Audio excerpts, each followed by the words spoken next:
Many people think of blockchain as the technology that powers Bitcoin.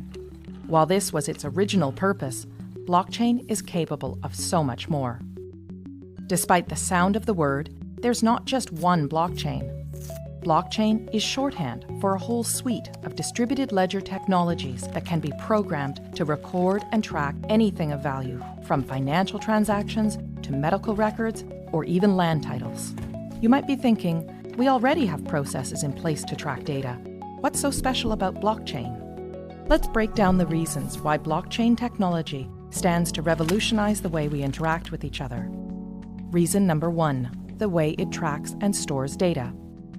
Blockchain stores information in batches called blocks that are linked together in a chronological fashion to form a continuous line, metaphorically, a chain of blocks.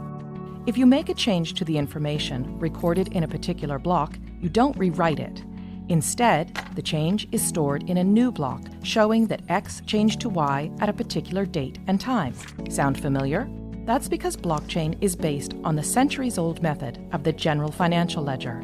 It's a non-destructive way to track data changes over time. Here's one example. Let's say there was a dispute between Anne and her brother Steve over who owns a piece of land that's been in the family for years. Because blockchain technology uses the ledger method, there is an entry in the ledger showing that Adam first owned the property in 1900. When Adam sold the property to Dave in 1930, a new entry was made in the ledger, and so on. Every change of ownership of this property is represented by a new entry in the ledger, right up until Anne bought it from their father in 2007. Anne is the current owner, and we can see that history in the ledger. Now, here's where things get really interesting. Unlike the age-old ledger method, originally a book, then a database file stored on a single system, blockchain was designed to be decentralized and distributed across a large network of computers. This decentralizing of information reduces the ability for data tampering and brings us to the second factor that makes blockchain unique. It creates trust in the data. Before a block can be added to the chain, a few things have to happen. First, a cryptographic puzzle must be solved, thus creating the block. The computer that solves the puzzle shares the solution to all of the other computers on the network. This is called proof of work. The network will then verify this proof of work, and if correct, the block will be added to the chain. The combination of these complex math puzzles and verification by many computers ensures that we can trust each and every block on the chain. Because the network does the trust building for us, we now have the opportunity to interact directly with our data in real time. And that brings us to the third reason blockchain technology is such a game changer: no more intermediaries.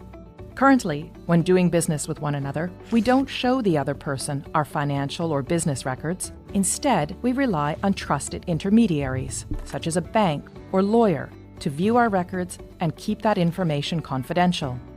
These intermediaries build trust between the parties and are able to verify, for example, that, yes, Anne is the rightful owner of this land.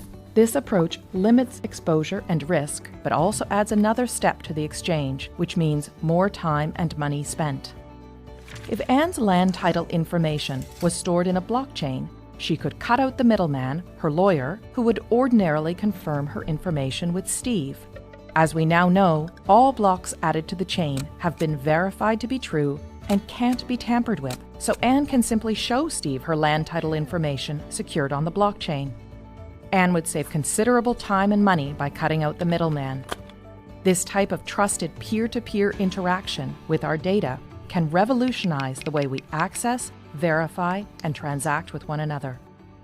And because blockchain is a type of technology and not a single network, it can be implemented in many different ways.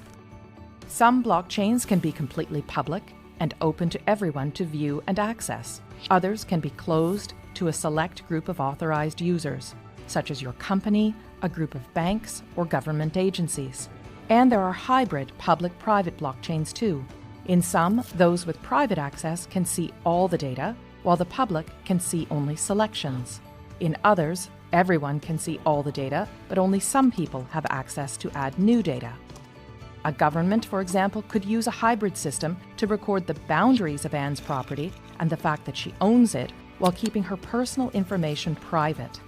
Or it could allow everyone to view property records but reserve to itself the exclusive right to update them.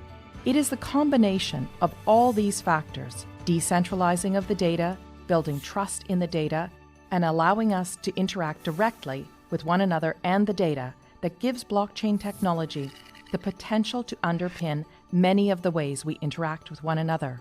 But, much like the rise of the internet, this technology will bring with it all kinds of complex policy questions around governance, international law, security, and economics. Here at the Centre for International Governance Innovation, we seek to bring trusted research that will equip policymakers with the information they need to advance blockchain innovations, enabling economies to flourish in this new digital economy. Learn more about our work on blockchain technology by visiting our website and social media channels.